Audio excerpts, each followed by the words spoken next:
Hello student, मैं परमानंद पटेल स्वागत करता हूं आपका हमारे YouTube चैनल पी एन पटेल क्लासेस पर। जैसा कि पिछले दो वीडियो में हम लोग भिन्न के बारे में चर्चा कर चुके हैं, तो भिन्न का पार्ट 1 और पार्ट 2 दो वीडियो बना चुके हैं। ये जो है पार्ट 3 है। कुछ चीज जो है कवर करना बच गया था, जैसे भिन्नों को आरोही क्रम या अवरोही क्रम में लिखना और भिन्न को प्रतिशत के रूप में बदलना। तो आरोही या अवरोही क्रम में बदलने के लिए डायरेक्ट क्वेश्चन नहीं दिए थे, लेकिन भिन्नों की तुलना में हम इसका हल्का फुल्का जो है समझ चुके हैं। आज थोड़ा सा और डिटेल में चर्चा करते हैं। तो एक क्वेश्चन लेते हैं। 3/7, 2/21, 5/14 और 1/42। ये जो भिन्न दिया गया है, इसको हम आरोही क्रम यानी कि बढ़ते क्रम और अवरोही क्रम यानी कि घटते क्रम में लिख करके देखेंगे। तो ये कैसे करेंगे? जैसे भिन्नों की तुलना में आपको बताया गया था, यदि जितना भी भिन्न दिया गया सभी का हर समान हो तो उसको लिखना आसान होता है, या फिर सभी का अंश समान हो तो भी छांटना कि कौन छोटा कौन बड़ा आसान हो जाता है। लेकिन अगर न तो अंश समान है न ही हर समान है, तो उस कंडीशन में जो हर दिया रहता है उसका हमको लघुत्तम ज्ञात करना होता है, सभी के हर को समान करना होता है, तब कहीं हम उसको बढ़ते या घटते क्रम में लिख सकते हैं। तो देखते हैं 7, 21, 14 और 42। 7, 21, 14 और 42, इसका जो है हम गुणनखंड कर देते हैं। सबसे पहले 2 से ट्राई करते हैं। 7 तो नहीं जाएगा, 21 तो नहीं जाएगा, 2 सत्ते 14, 2 दूनी 4, 2 एकम 2। अगला 2 से नहीं जाएगा, 3 से देखते हैं। 3 से ये 7 नहीं जाता, 3 सत्ते 21, ये भी नहीं जाएगा, और 3 सत्ते 21। फिर 7 से 7 एकम 7 एकम 7 एकम 7 एकम, पूरा का पूरा चला गया। तो आपका लघुत्तम समापवर्त क्या बनेगा? 2 गुणित 3 गुणित 7, 2 तिया 6 और 6 सत्ते 42। अब यहां पर जो भी दिया गया है, इन सभी के हर में हमको कितना लाना है? 42।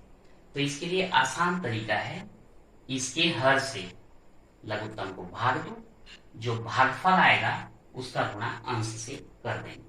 तो 7 से 42 को भाग देंगे तो 7 छक्के 42, 6 आया, उस 6 का गुणा 3 से कर दो, 3 गुणित 6। तो ये 3 छक्का 18/42। देखो सेम चीज है, यहां 6 का गुणा किए, मतलब अंश में 6 का गुणा किए तो 6 किया 18, हर में भी 6 का गुणा किए हैं, तभी जो है 6 सत्ते 42 आया है। दूसरा लेते हैं 2/21, यहां पर 42 लाना है, तो 21 से 42 को भाग दो, 21 दूनी 42, 2 आ रहा है, 2 का गुणा अंश में कर दो, 2 दूनी 4/42। देखो अंश को 2 से गुणा किए, 2 दूनी 4, हर को भी 2 से गुणा किए हैं, इसीलिए 2 का गुणा 21 से करने पर 42 आया है। अगला 5/14, यहाँ भी 42 आना चाहिए, 14 से भाग दो, 14 एकम 14, 14 दूनी 28, 14 तिया 42, 3 आ रहा है, 3 का गुणा अंश में करो, 5 गुणित 3, 5 तिया 15/42। अगला है 1/42, इसके हर में तो ऑलरेडी 42 है भाई, तो इसको हम चाहें तो 1 गुणित 1 लिख सकते हैं, तो जरूरत भी नहीं है। अब यहां पर देखते हैं कि सभी के हर में क्या आ गया? 42 42 42 आ गया। अब यदि आप आरोही क्रम में लिखना चाहें, आरोही क्रम में लिखने पर, आरोही क्रम यानी होता है बढ़ते क्रम, सबसे पहले छोटा लिखेंगे, तो ये सभी के हर तो समान है, अंश में जो छोटा संख्या वो भी छोटा रहेगा, तो अंश में 18, 4 और ये आपका 15 और ये है 1। तो यहां पर देख लेते हैं सबसे छोटा कौन सा है? 1/42। उसके बाद 18, 4, 15, तो ये आएगा 4/42। 42। उसके बाद 15/42 और लास्ट में कौन सा आएगा 18/42। लेकिन हमको इनको घटते क्रम या बढ़ते क्रम में लिखने के लिए नहीं बोला गया था, ये संख्या को दिया गया था। तो ये किनकी जगह आए हैं उसको आप लिख लेंगे। तो 1/42 उसी जगह आया है 1/42। 4/42 किसकी जगह में आया 2/21। 15/42 किसकी जगह आया 5/14 और 18/42 किसकी जगह आया 3/7। तो ये हो गया आपका आरोही क्रम। यदि इसी को उल्टा लिखना चाहें अवरोही क्रम यानी कि घटते क्रम, तो ये उल्टा लिखा जाएगा 3/7, 5/14, 2/21 और 1/42। ये आपका घटते क्रम यानी कि अवरोही क्रम में हुआ और ये आरोही क्रम यानी कि बढ़ते क्रम में हो गया। तो बड़ा आसान है, कोई समस्या नहीं। लघुत्तम लो, सभी के हर को समान करो, अंश को देखो, उसके हिसाब से बढ़ते क्रम या घटते क्रम में आप लिख सकते हैं। अब इसी टॉपिक में अगला हम लोग लेते हैं प्रतिशत में बदलो। अगर कोई भिन्न दिया गया है और उसको प्रतिशत में बदलना है तो हम कैसे करेंगे। सबसे पहले थोड़ा प्रतिशत के बारे में हम समझ लेते हैं। प्रतिशत का मतलब क्या होता है 100 में। प्रतिशत का मतलब 100 में, या फिर बोल सकते हैं 1/100। इसका क्या मतलब हुआ, जैसे हम लोग भिन्न देखते हैं 1/4। 1/4 का हमारा अगर शब्द के रूप में लिखा जाए तो होगा क्या 4 भाग में 1 भाग। इसको हम बोलते हैं 1/4। तो प्रतिशत का मतलब ये होगा कि 4 भाग में अगर 1 भाग लेते हैं तो 100 भाग में वो कितना भाग बनेगा, वही हमारा क्या कहलाएगा प्रतिशत। तो प्रतिशत में बदलने के लिए बड़ा आसान तरीका है।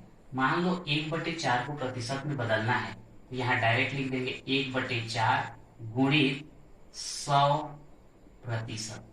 अब बोलेंगे कि कहीं पर भी हम 100 का गुणा कर सकते हैं क्या, नहीं कर सकते। 100% का मतलब क्या है उसको पहले आपको समझना पड़ेगा। जैसे 1% को हम लिखेंगे 1/100, 2% को 2/100, तो 100% को क्या लिखेंगे 100/100।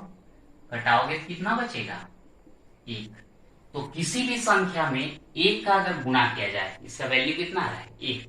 किसी भी संख्या में 1 का गुणा करने पर कोई अंतर नहीं आता है, इसलिए हम डायरेक्ट गुणित 100% लिख सकते हैं। अब इसको कटा दो, 4 से 100 को भाग दे दो, 4 एकम 4, 4 दूनी 8, यहां से बचा 2, ये हो जाएगा 20, 4 पंचे 20।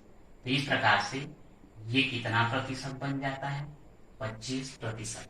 4 भाग का 1 भाग, तो 100 भाग में कितना भाग 25 भाग, तो 100 भाग में 25 भाग को क्या बोलेंगे 25%। अगला है 3/4। तो यहां भी वही तरीका अपनाते हैं, 3/4 गुणित 100%, भाग दे दो, 4 एकम 4 दूनी 8, 2 बचेगा 20, 4 पंचे 20। तो ये बच गया 3 गुणित 25, तो 25 दिया होता है 75, ये हो गया आपका 75%। सेम 1/2 में भी आपको वही करना है, गुणित 100%, 2 एकम 2 पंचे और 2 शून्य, तो कितना बना 50%।